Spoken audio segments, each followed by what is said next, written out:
Story 6 in the Adventures of Sherlock Holmes by Sir Arthur Conan Doyle. The Man with the Twisted Lip.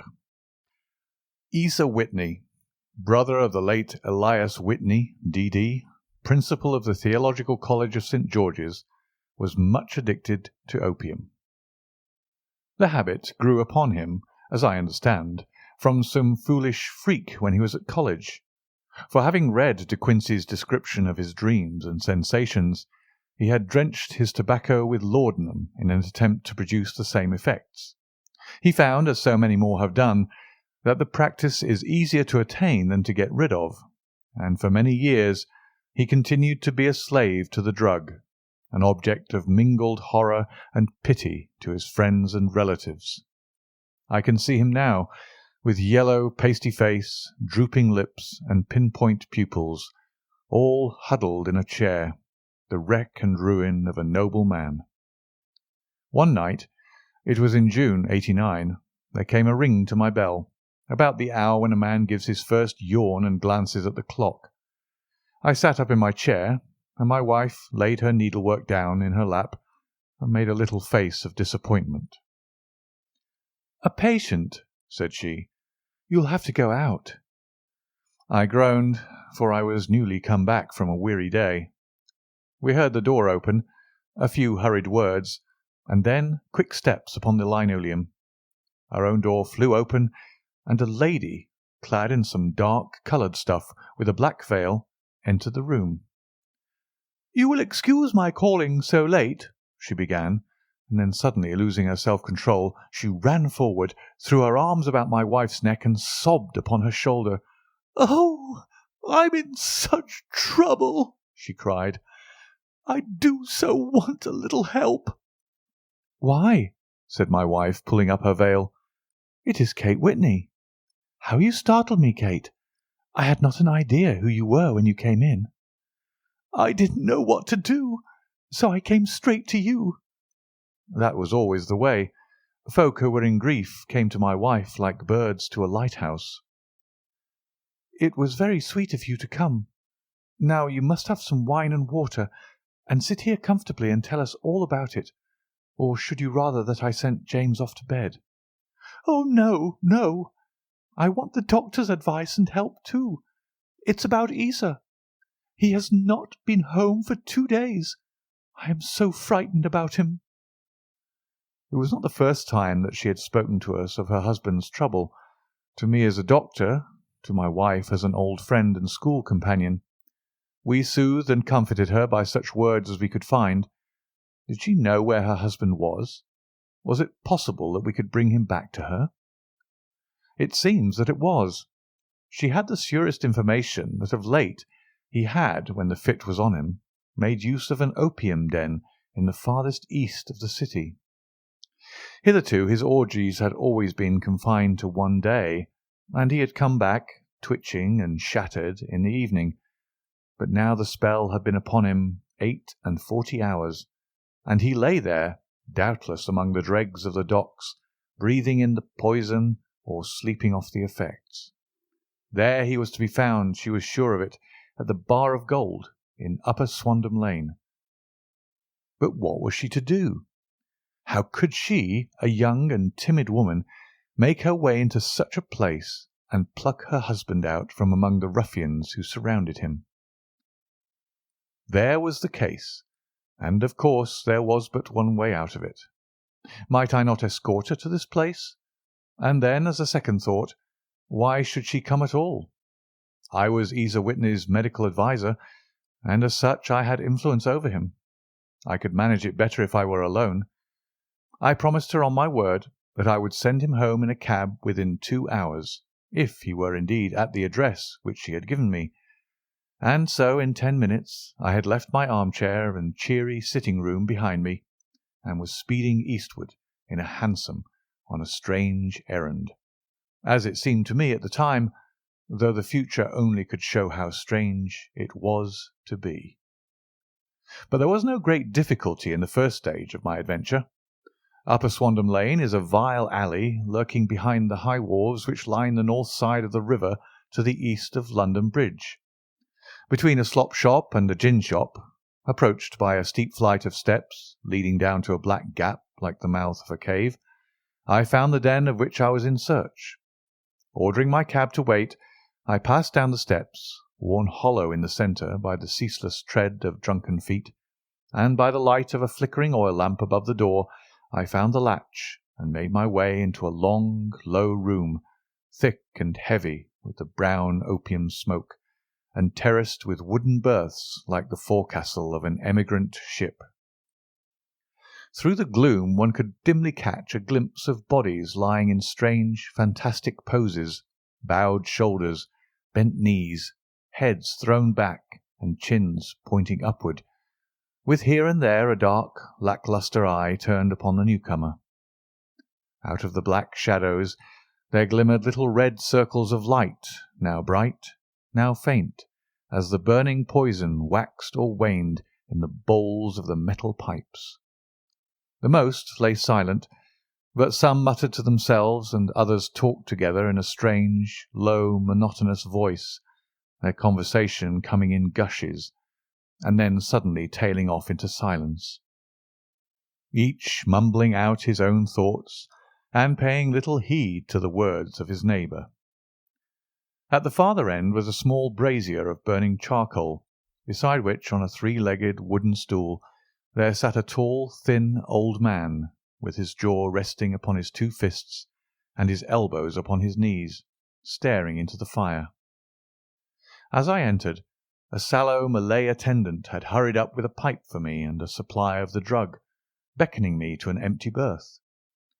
"Thank you, I have not come to stay," said I. "There is a friend of mine here, Mr. Isa Whitney, and I wish to speak with him." There was a movement and an exclamation from my right, and peering through the gloom, I saw Whitney, pale, haggard, and unkempt, staring out at me. "My God, it's Watson," said he. He was in a pitiable state of reaction, with every nerve in a twitter. "I say, Watson, what o'clock is it?" "Nearly 11. "What day?" Friday, June 19th. "Good heavens! I thought it was Wednesday." "It is Wednesday. What do you want to frighten a chap for?" He sank his face onto his arms and began to sob in a high treble key. "I tell you that it is Friday, man. Your wife has been waiting this 2 days for you. You should be ashamed of yourself." "So I am. But you've got mixed, Watson, for I've only been here a few hours. 3 pipes, 4 pipes, I forgot how many. But I'll go home with you. I wouldn't frighten Kate. Poor little Kate. Give me your hand. Have you a cab?" "Yes, I have one waiting." "Then I shall go in it. But I must owe something. Find what I owe, Watson. I'm all off colour. I can do nothing for myself." I walked down the narrow passage between the double row of sleepers, holding my breath to keep out the vile, stupefying fumes of the drug, and looking about for the manager. As I passed the tall man who sat by the brazier, I felt a sudden pluck at my skirt, and a low voice whispered, "Walk past me, and then look back at me." The words fell quite distinctly upon my ear. I glanced down. They could only have come from the old man at my side.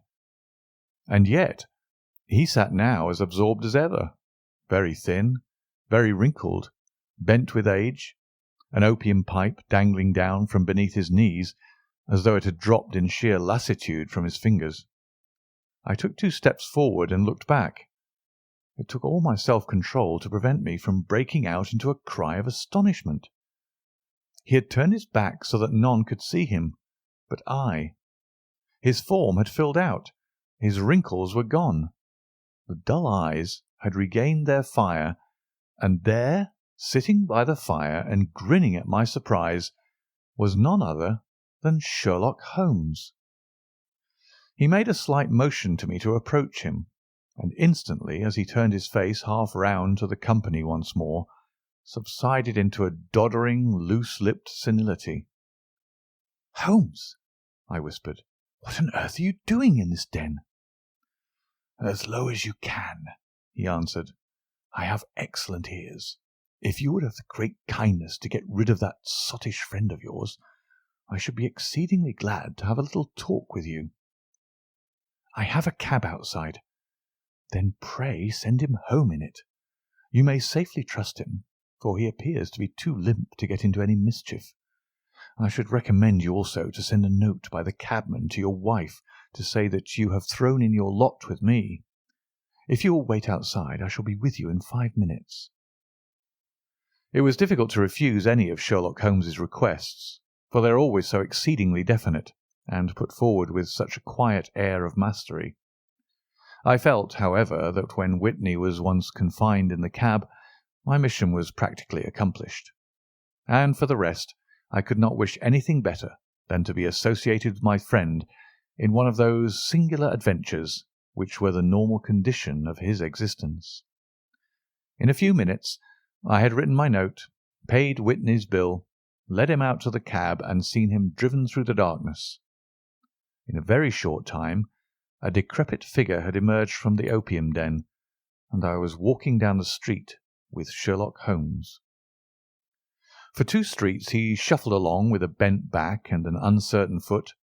Then, glancing quickly round, he straightened himself out and burst into a hearty fit of laughter. "I suppose, Watson," said he, "that you imagine that I have added opium smoking to cocaine injections, and all the other little weaknesses on which you have favoured me with your medical views.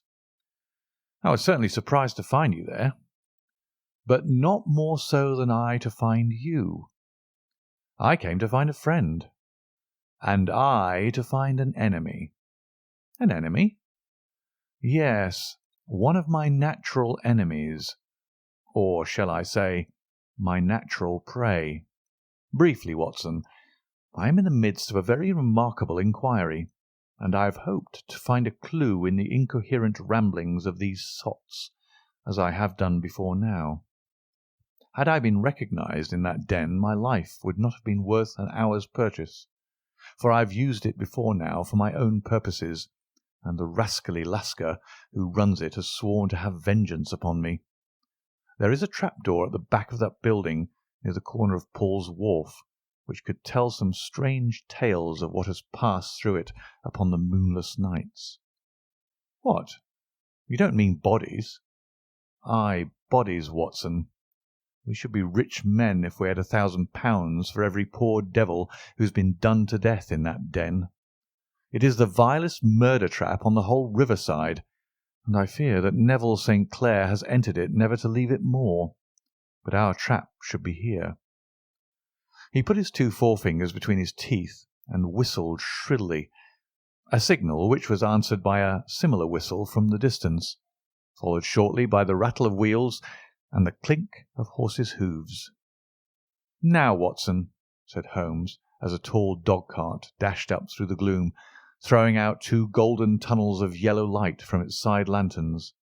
"You'll come with me, won't you?" "If I can be of use." "Oh, a trusty comrade is always of use, and a chronicler still more so. My room at the Cedars is a double-bedded one." "The Cedars?" "Yes, that is Mr. St. Clair's house. I am staying there while I conduct the inquiry." "Where is it, then?" "Near Lee, in Kent. We have a 7-mile drive before us." "But I'm all in the dark." "Of course you are. You'll know all about it presently. Jump up here. All right, John, we shall not need you. Here's £half-a-crown.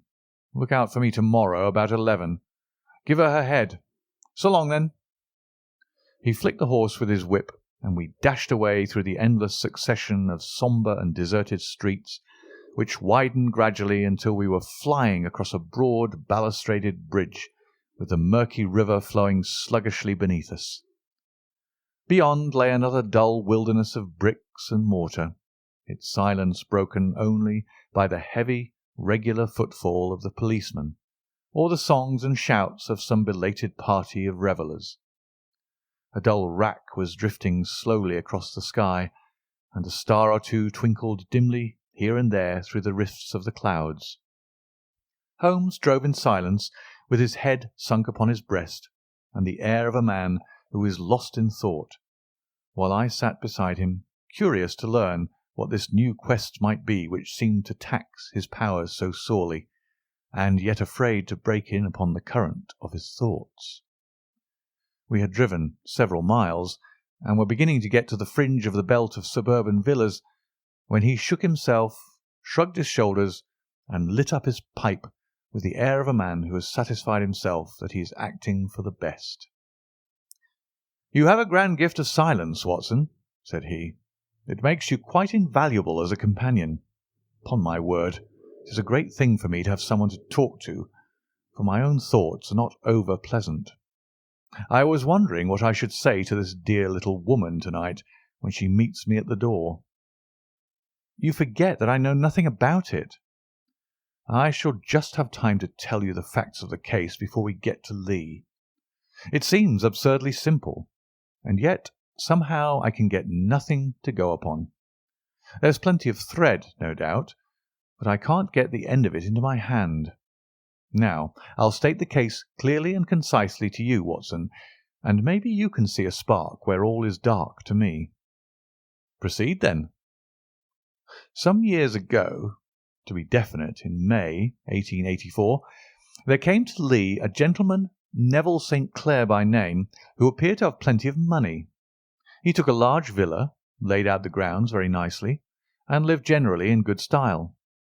By degrees he made friends in the neighbourhood, and in 1887 he married the daughter of a local brewer, by whom he now has 2 children. He has no occupation, but was interested in several companies, and went into town as a rule in the morning, returning by the 5:14 from Cannon Street every night. Mr. St. Clair is now 37 years of age, is a man of temperate habits, a good husband, a very affectionate father, and a man who is popular with all who know him. I may add that his whole debts at the present moment, as far as we have been able to ascertain, amount to £88 10s, while he has £220 standing to his credit in the Capital and Counties Bank. There is no reason, therefore, to think that money troubles have been weighing upon his mind. Last Monday, Mr. Neville St. Clair went into town rather earlier than usual, remarking before he started that he had 2 important commissions to perform, and that he would bring his little boy home a box of bricks. Now, by the merest chance, his wife received a telegram upon this same Monday, very shortly after his departure, to the effect that a small parcel of considerable value, which she had been expecting, was waiting for her at the offices of the Aberdeen Shipping Company. Now, if you are well up in your London, you will know that the office of the company is in Fresno Street, which branches out of Upper Swandam Lane, where you found me tonight. Mrs. St. Clair had her lunch, started for the city, did some shopping, proceeded to the company's office, got her packet, and found herself at exactly 4:35 walking through Swandam Lane on her way back to the station. Have you followed me so far? It is very clear. If you remember, Monday was an exceedingly hot day, and Mrs. St. Clair walked slowly, glancing about in the hope of seeing a cab, as she did not like the neighbourhood in which she found herself. While she was walking in this way down Swandam Lane, she suddenly heard an ejaculation or cry, and was struck cold to see her husband looking down at her and, as it seemed to her, beckoning to her from a second-floor window. The window was open, and she distinctly saw his face, which she described as being terribly agitated. He waved his hands frantically to her, and then vanished from the window so suddenly that it seemed to her that he had been plucked back by some irresistible force from behind. One singular point which struck her quick feminine eye was that although he wore some dark coat, such as he had started to town in, he had on neither collar nor necktie. Convinced that something was amiss with him, she rushed down the steps, for the house was none other than the opium den in which you found me tonight, and running through the front room she attempted to ascend the stairs which led to the first floor. At the foot of the stairs, however, she met this Lascar scoundrel of whom I have spoken, who thrust her back, and, aided by a Dane, who acts as assistant there, pushed her out into the street. Filled with the most maddening doubts and fears, she rushed down the lane, and by rare good fortune met in Fresno Street a number of constables with an inspector, all on their way to their beat. The inspector and two men accompanied her back, and in spite of the continued resistance of the proprietor, they made their way to the room in which Mr. St. Clair had last been seen. There was no sign of him there. In fact, in the whole of that floor there was no one to be found save a crippled wretch of hideous aspect, who it seems made his home there. Both he and the Lascar stoutly swore that no one else had been in the front room during the afternoon. So determined was their denial that the inspector was staggered, and had almost come to believe that Mrs. St. Clair had been deluded, when with a cry she sprang at a small deal box which lay upon the table and tore the lid from it. Out there fell a cascade of children's bricks. It was the toy which he had promised to bring home. This discovery, and the evident confusion which the cripple showed, made the inspector realize that the matter was serious. The rooms were carefully examined, and results all pointed to an abominable crime. The front room was plainly furnished as a sitting-room, and led into a small bedroom, which looked out upon the back of one of the wharves. Between the wharf and the bedroom window is a narrow strip which is dry at low tide, but is covered at high tide with at least 4½ feet of water. The bedroom window was a broad one, and opened from below. On examination, traces of blood were to be seen upon the window-sill, and several scattered drops were visible upon the wooden floor of the bedroom. Thrust away behind a curtain in the front room were all the clothes of Mr. Neville St. Clair, with the exception of his coat. His boots, his socks, his hat, and his watch, all were there. There were no signs of violence upon any of these garments, and there were no other traces of Mr. Neville St. Clair. Out of the window he must apparently have gone, for no other exit could be discovered, and the ominous bloodstains upon the sill gave little promise that he could save himself by swimming, for the tide was at its very highest at the moment of the tragedy. And now, as to the villains who seemed to be immediately implicated in the matter. The Lascar was known to be a man of the vilest antecedents, but as, by Mrs. St. Clair's story, he was known to have been at the foot of the stair within a very few seconds of her husband's appearance at the window, he could hardly have been more than an accessory to the crime. His defence was one of absolute ignorance, and he protested that he had no knowledge as to the doings of Hugh Boone, his lodger, and that he could not account in any way for the presence of the missing gentleman's clothes. So much for the Lascar manager. Now for the sinister cripple who lives upon the second floor of the opium den, and who was certainly the last human being whose eyes rested upon Neville St. Clair. His name is Hugh Boone, and his hideous face is one which is familiar to every man who goes much to the city. He is a professional beggar, though in order to avoid the police regulations he pretends to a small trade in wax vestas. Some little distance down Threadneedle Street, upon the left-hand side, there is, as you may have remarked, a small angle in the wall. Here it is that this creature takes his daily seat, cross-legged, with his tiny stock of matches on his lap, and as he is a piteous spectacle, a small rain of charity descends into the greasy leather cap which lies upon the pavement beside him. I have watched the fellow more than once before ever I thought of making his professional acquaintance, and I have been surprised at the harvest which he has reaped in a short time. His appearance, you see, is so remarkable that no one can pass him without observing him. A shock of orange hair, a pale face disfigured by a horrible scar, which, by its contraction, has turned up the outer edge of his upper lip, a bulldog chin, and a pair of very penetrating dark eyes, which present a singular contrast to the colour of his hair, all mark him out from amid the common crowd of mendicants, and so, too, does his wit, for he is ever ready with a reply to any piece of chaff which may be thrown at him by the passers-by. This is the man whom we now learn to have been the lodger at the opium den, and to have been the last man to see the gentleman of whom we are in quest." "But a cripple," said I.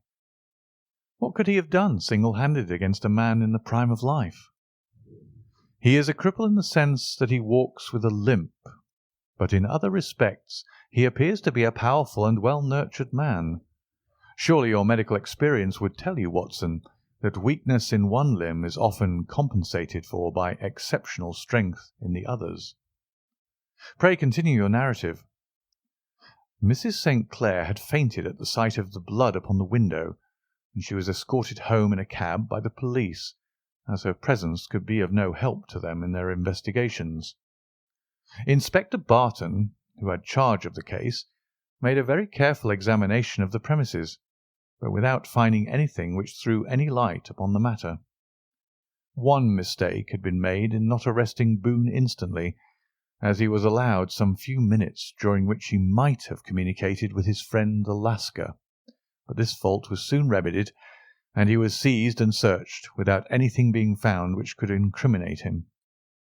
There were, it is true, some blood stains upon his right shirt-sleeve, but he pointed to his ring finger, which had been cut near the nail, and explained that the bleeding came from there, adding that he had been to the window not long before, and that the stains which had been observed there came doubtless from the same source. He denied strenuously having ever seen Mr. Neville St. Clair, and swore that the presence of the clothes in his room was as much a mystery to him as to the police. As to Mrs. St. Clair's assertion that she had actually seen her husband at the window, he declared that she must have been either mad or dreaming. He was removed, loudly protesting, to the police station, while the inspector remained upon the premises in the hope that the ebbing tide might afford some fresh clue. And it did, though they hardly found upon the mud bank what they had feared to find. It was Neville St. Clair's coat, and not Neville St. Clair, which lay uncovered as the tide receded. And what do you think they found in the pockets? I cannot imagine. No, I don't think you would guess. Every pocket stuffed with pennies and halfpennies, 421 pennies and 270 halfpennies. It was no wonder that it had not been swept away by the tide. But a human body is a different matter. There is a fierce eddy between the wharf and the house. It seemed likely enough that the weighted coat had remained when the stripped body had been sucked away into the river. But I understand that all the other clothes were found in the room. Would the body be dressed in a coat alone? No, sir, but the facts might be met speciously enough. Suppose that this man Boone had thrust Neville St. Clair through the window.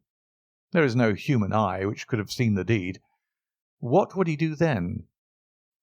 It would, of course, instantly strike him that he must get rid of the telltale garments. He would seize the coat then, and be in the act of throwing it out, when it would occur to him that it would swim and not sink. He has little time, for he has heard the scuffle downstairs when the wife tried to force her way up, and perhaps he has already heard from his Lascar confederate that the police are hurrying up the street. There is not an instant to be lost. He rushes to some secret hoard, where he has accumulated the fruits of his beggary, and he stuffs all the coins upon which he can lay his hands into the pockets to make sure of the coat's sinking. He throws it out, and would have done the same with the other garments, had not he heard the rush of steps below, and only just had time to close the window when the police appeared. It certainly sounds feasible. Well, we will take it as a working hypothesis for want of a better. Boone, as I have told you, was arrested and taken to the station, but it could not be shown that there had ever before been anything against him. He had for years been known as a professional beggar, but his life appeared to have been a very quiet and innocent one. There the matter stands at present, and the questions which have to be solved, what Neville St. Clair was doing in the opium den, what happened to him when there, where is he now, and what Hugh Boone had to do with his disappearance, are all as far from a solution as ever. I confess that I cannot recall any case within my experience which looked at the first glance so simple, and yet which presented such difficulties. While Sherlock Holmes had been detailing this singular series of events, we had been whirling through the outskirts of the great town until the last straggling houses had been left behind, and we rattled along with a country hedge upon either side of us. Just as he finished, however, we drove through 2 scattered villages, where a few lights still glimmered in the windows. "We are on the outskirts of Lee," said my companion. "We have touched on 3 English counties in our short drive, starting in Middlesex, passing over an angle of Surrey, and ending in Kent. See that light among the trees? That is the Cedars, and beside that lamp sits a woman whose anxious ears have already, I have little doubt, caught the clink of our horses' feet." "But why are you not conducting the case from Baker Street?" I asked. "Because there are many inquiries which must be made out here. Mrs. St. Clair has most kindly put 2 rooms at my disposal, and you may rest assured that she will have nothing but a welcome for my friend and colleague. I hate to meet her, Watson, when I have no news of her husband. Here we are. Whoa there! Whoa!" We had pulled up in front of a large villa which stood within its own grounds. A stable boy had run out to the horse's head, and springing down, I followed Holmes up the small, winding gravel drive which led to the house. As we approached, the door flew open, and a little blonde woman stood in the opening, clad in some sort of light mousseline de soie, with a touch of fluffy pink chiffon at her neck and wrists. She stood with her figure outlined against the flood of light, one hand upon the door, one half raised in her eagerness, her body slightly bent, her head and face protruded, with eager eyes and parted lips, a standing question. "Well," she cried, "well!" And then, seeing that there were 2 of us, she gave a cry of hope which sank into a groan as she saw that my companion shook his head and shrugged his shoulders. "No good news?" "None." "No bad?" "No." "Thank God for that. But come in. You must be weary, for you have had a long day." "This is my friend Dr. Watson. He has been of most vital use to me in several of my cases, and a lucky chance has made it possible for me to bring him out and associate him with this investigation." "I am delighted to see you," said she, pressing my hand warmly. "You will, I am sure, forgive anything that you may be wanting in our arrangements, when you consider the blow which has come so suddenly upon us." "My dear madam," said I am an old campaigner, and if I were not, I can very well see that no apology is needed. If I can be of any assistance, either to you or to my friend here, I shall be indeed happy." "Now, Mr. Sherlock Holmes," said the lady as we entered a well-lit dining-room, upon the table of which a cold supper had been laid out, "I should very much like to ask you 1 or 2 plain questions, to which I beg that you will give a plain answer." "Certainly, madam." "Do not trouble about my feelings. I am not hysterical, nor given to fainting. I simply wish to hear your real opinion." "Upon what point?" "In your heart of hearts, do you think that Neville is alive?" Sherlock Holmes seemed to be embarrassed by the question. "Frankly now," she repeated, standing upon the rug and looking keenly down at him as he leaned back in a basket chair. "Frankly, then, madam, I do not." "You think that he is dead?" "I do." "Murdered?" "I don't say that. Perhaps." "And on what day did he meet his death?" "On Monday." "Then perhaps, Mr. Holmes, you will be good enough to explain how it is that I have received a letter from him to-day." Sherlock Holmes sprang out of his chair as if he had been galvanized. "What?" he roared. "Yes, to-day." She stood smiling, holding up a little slip of paper in the air. "May I see it?" "Certainly." He snatched it from her in his eagerness, and smoothing it out upon the table, he drew over the lamp and examined it intently. I had left my chair and was gazing at it over his shoulder. The envelope was a very coarse one, and was stamped with the Gravesend postmark, and with the date of that very day, or rather of the day before, for it was considerably after midnight. "Coarse writing," murmured Holmes. "Surely this is not your husband's writing, madam?" "No, but the enclosure is." "I perceive also that whoever addressed the envelope had to go and inquire as to the address." "How can you tell that?" "The name, you see, is in perfectly black ink, which has dried itself. The rest is of the greyish colour, which shows that blotting paper had been used. If it had been written straight off and then blotted, none would be of a deep black shade. This man has written the name, and there has then been a pause before he wrote the address, which can only mean that he was not familiar with it. It is, of course, a trifle, but there is nothing so important as trifles. Let us now see the letter. Ha! There has been an enclosure here." "Yes, there was a ring. His signet ring." "And you are sure that this is your husband's hand?" "One of his hands." "One?" "His hand when he wrote hurriedly. It is very unlike his usual writing, and yet I know it well." "Dearest, do not be frightened. All will come well. There is a huge error which it may take some little time to rectify. Wait in patience. Neville."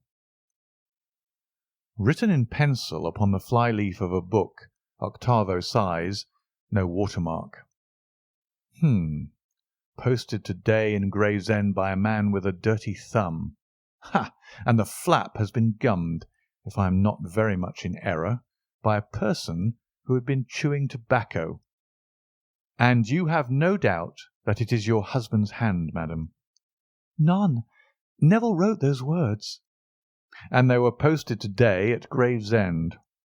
Well, Mrs. St. Clair, the clouds lighten, though I should not venture to say that the danger is over." "But he must be alive, Mr. Holmes." "Unless this is a clever forgery to put us on the wrong scent. The ring, after all, proves nothing. It may have been taken from him." No, it is his very own writing." "Very well. It may, however, have been written on Monday and only posted to-day." "That is possible." "If so, much may have happened between." "Oh, you must not discourage me, Mr. Holmes. I know that all is well with him. There is so keen a sympathy between us that I should know if evil came upon him. On the very day that I saw him last, he cut himself in the bedroom, and yet I in the dining-room rushed upstairs instantly with the utmost certainty that something had happened. Do you think that I would respond to such a trifle and yet be ignorant of his death?" "I have seen too much to know that the impression of a woman may be more valuable than the conclusion of an analytical reasoner. And in this letter you certainly have a very strong piece of evidence to corroborate your view. But if your husband is alive and able to write letters, why should he remain away from you?" "I cannot imagine. It is unthinkable." "And on Monday he made no remarks before leaving you?" "No." "And you were surprised to see him in Swandam Lane?" "Very much so." "Was the window open?" "Yes." "Then he might have called to you?" "He might." "He only, as I understand, gave an inarticulate cry?" "Yes." "A call for help, you thought?" "Yes, he waved his hands." "But it might have been a cry of surprise. Astonishment at the unexpected sight of you might cause him to throw up his hands." "It is possible." "And you thought he was pulled back?" "He disappeared so suddenly." "He might have leapt back. You did not see anyone else in the room?" "No, but this horrible man confessed to having been there, and the Lascar was at the foot of the stairs." "Quite so. Your husband, as far as you could see, had his ordinary clothes on?" "But without his collar or tie. I distinctly saw his bare throat." "Had he ever spoken of Swandam Lane?" "Never." "Had he ever showed any signs of having taken opium?" "Never." "Thank you, Mrs. St. Clair. Those are the principal points about which I wish to be absolutely clear. We shall now have a little supper and then retire, for we may have a very busy day tomorrow. A large and comfortable double-bedded room had been placed at our disposal, and I was quickly between the sheets, for I was weary after my night of adventure. Sherlock Holmes was a man, however, who, when he had an unsolved problem upon his mind, would go for days and even a week without rest, turning it over, rearranging his facts, looking at it from every point of view until he had either fathomed it or convinced himself that his data were insufficient. It was soon evident to me that he was now preparing for an all-night sitting. He took off his coat and waistcoat, put on a large blue dressing-gown, and then wandered about the room, collecting pillows from his bed and cushions from the sofa and armchairs. With these he constructed a sort of Eastern divan, upon which he perched himself cross-legged, with an ounce of shag tobacco and a box of matches laid out in front of him. In the dim light of the lamp I saw him sitting there, an old briar pipe between his lips, his eyes fixed vacantly upon the corner of the ceiling, the blue smoke curling up from him, silent, motionless, with the light shining upon his strong-set aquiline features.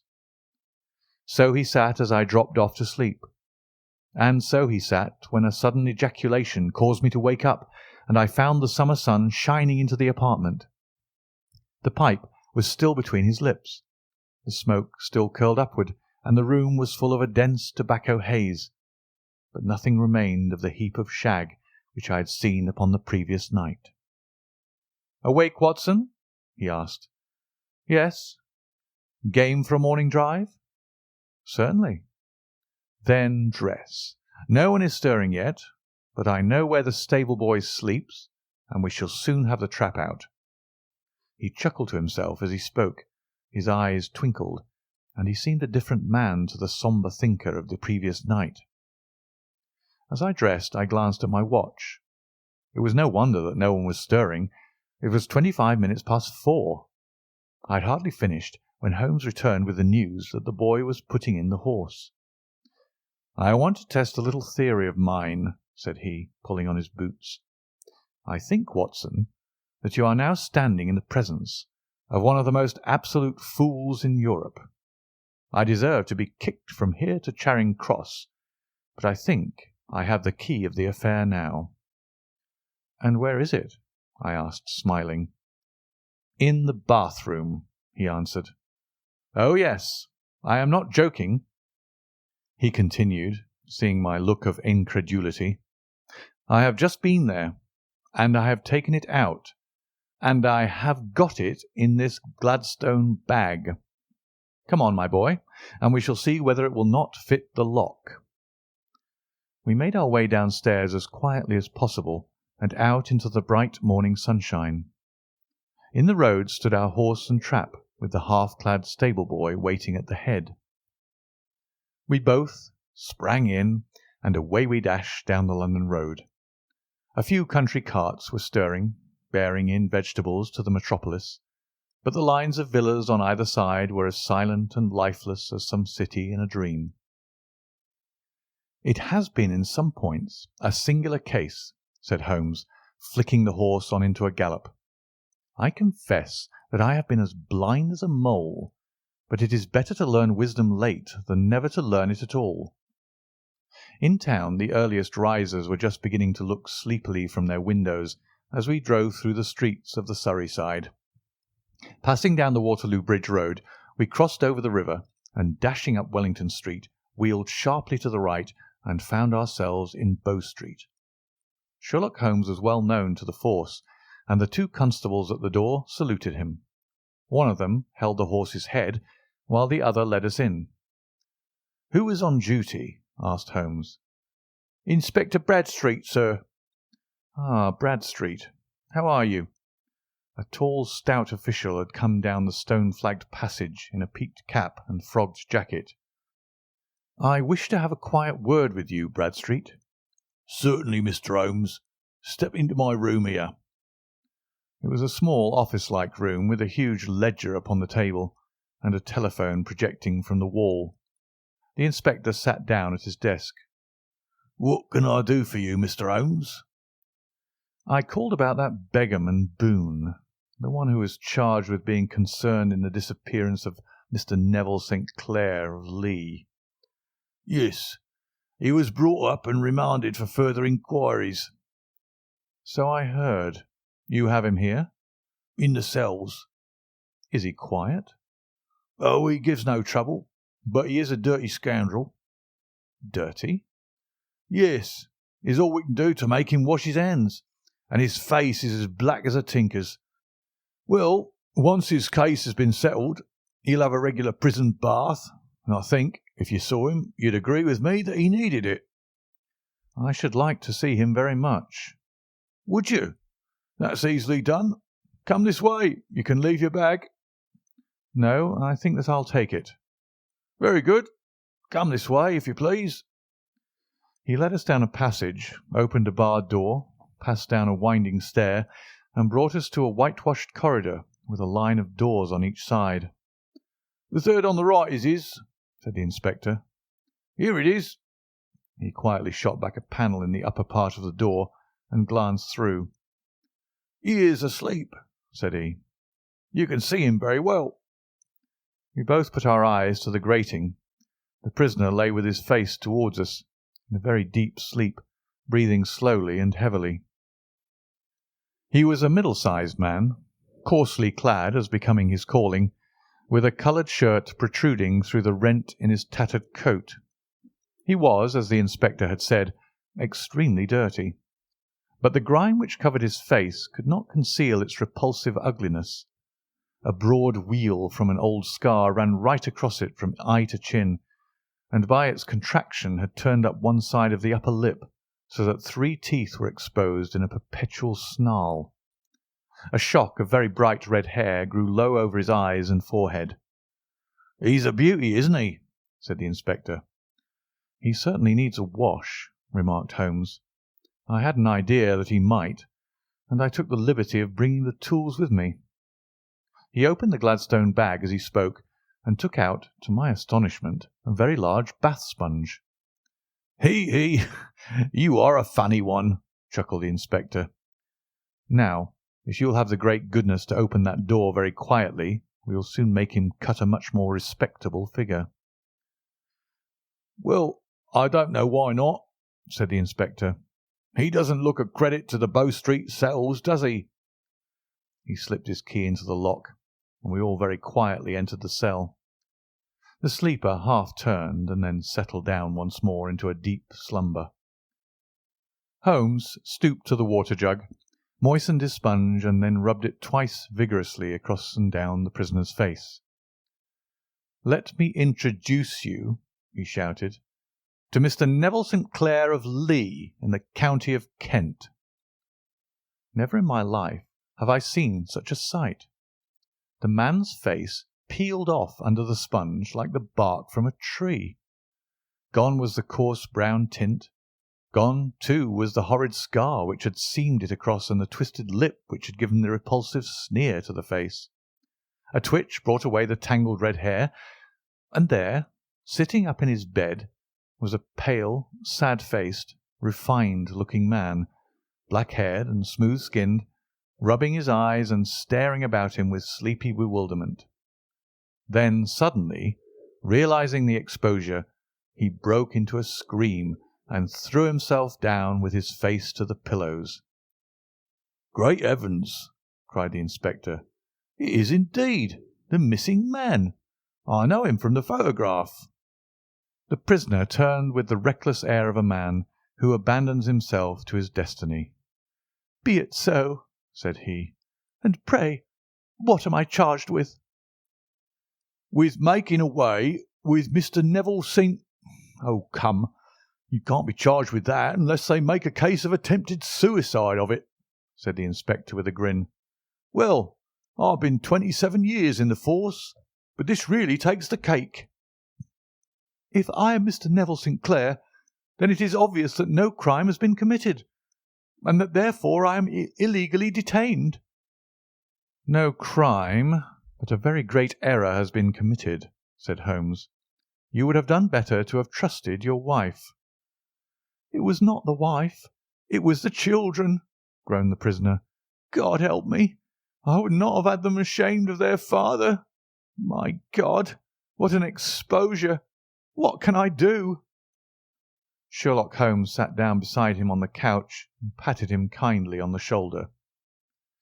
"If you leave it to a court of law to clear the matter up," said he, "of course you can hardly avoid publicity. On the other hand, if you convince the police authorities that there is no possible case against you, I do not know that there is any reason that the details should find their way into the papers. Inspector Bradstreet would, I am sure, make notes upon anything which you might tell us and submit it to the proper authorities. The case would then never go into court at all." "God bless you!" cried the prisoner passionately. "I would have endured imprisonment, ay, even execution, rather than have left my miserable secret as a family blot to my children. You are the first who have ever heard my story. My father was a schoolmaster in Chesterfield, where I received an excellent education. I travelled in my youth, took to the stage, and finally became a reporter on an evening paper in London. One day my editor wished to have a series of articles upon begging in the metropolis, and I volunteered to supply them. There was the point from which all my adventures started. It was only by trying begging as an amateur that I could get the facts upon which to base my articles. When an actor, I had of course learned all the secrets of making up and had been famous in the green room for my skill. I took advantage now of my attainments. I painted my face, and to make myself as pitiable as possible, I made a good scar and fixed one side of my lip in a twist by the aid of a small slip of flesh-coloured plaster. Then, with a red head of hair and an appropriate dress, I took my station in the business part of the city, ostensibly as a match-seller, but really as a beggar. For 7 hours I plied my trade, and when I returned home in the evening, I found to my surprise that I had received no less than 26 shillings and fourpence. I wrote my articles and thought little more of the matter, until some time later I backed a bill for a friend and had a writ served upon me for £25. I was at my wits' end where to get the money, but a sudden idea came to me. I begged a fortnight's grace from the creditor, asked for a holiday from my employers, and spent the time in begging in the city under my disguise. In 10 days I had the money and had paid the debt. Well, you can imagine how hard it was to settle down to arduous work at £2 a week, when I knew that I could earn as much in a day by smearing my face with a little paint, laying my cap on the ground, and sitting still. It was a long fight between my pride and the money, but the dollars won at last, and I threw up reporting and sat day after day in the corner which I had first chosen, inspiring pity by my ghastly face and filling my pockets with coppers. Only one man knew my secret. He was the keeper of a low den in which I used to lodge in Swandam Lane, where I could every morning emerge as a squalid beggar, and in the evenings transform myself into a well-dressed man about town. This fellow, a Lascar, was well paid by me for his rooms, so that I knew that my secret was safe in his possession. Well, very soon I found that I was saving considerable sums of money. I do not mean that any beggar in the streets of London could earn £700 a year, which is less than my average takings, but I had exceptional advantages in my power of making up, and also in a facility of repartee, which improved my practice and made me quite a recognized character in the city. All day a stream of pennies, varied by silver, poured in upon me, and it was a very bad day in which I failed to take £2. As I grew richer, I grew more ambitious, took a house in the country, and eventually married without anyone having a suspicion as to my real occupation. My dear wife knew that I had business in the city. She little knew what. Last Monday I had finished for the day and was dressing in my room above the opium den, when I looked out of my window and saw to my horror and astonishment that my wife was standing in the street with her eyes fixed full upon me. I gave a cry of surprise, threw up my arms to cover my face, and rushing to my confidant, the Lascar, entreated him to prevent anyone from coming up to me. I heard her voice downstairs, but I knew that she could not ascend. Swiftly I threw off my clothes, pulled on those of a beggar, and put on my pigments and wig. Even a wife's eyes could not pierce so complete a disguise. But then it occurred to me that there might be a search in the room, and that the clothes might betray me. I threw open the window, reopening by my violence a small cut which I had inflicted upon myself in the bedroom that morning. Then I seized my coat, which was weighted by the coppers which I had just transferred to it from the leather bag in which I carried my takings. I hurled it out of the window, and it disappeared into the Thames. The other clothes would have followed, but at that moment there was a rush of constables up the stair, and a few minutes after I confessed to my relief that instead of being identified as Mr. Neville St. Clair, I was arrested as his murderer. I do not know that there is anything else for me to explain. I was determined to preserve my disguise as long as possible, and hence my preference for a dirty face. Knowing that my wife would be terribly anxious, I slipped off my ring and confided it to the Lascar at a moment when no constable was watching me, together with a hurried scrawl telling her that she had no cause to fear. "That note only reached her yesterday," said Holmes. "Good God! What a week she must have spent!" "The police have watched this Lascar," said Inspector Broadstreet, "and I can quite understand that he might find it difficult to post a letter unobserved. Probably he handed it to some sailor customer of his who forgot all about it for some days." "That was it," said Holmes, nodding approvingly. "I have no doubt of it. But have you never been prosecuted for begging?" "Many times. But what was a fine to me?" "It must stop here, however," said Broadstreet. "If the police are to hush this thing up, there must be no more of Hugh Boone." "I have sworn it by the most solemn oaths which a man can take."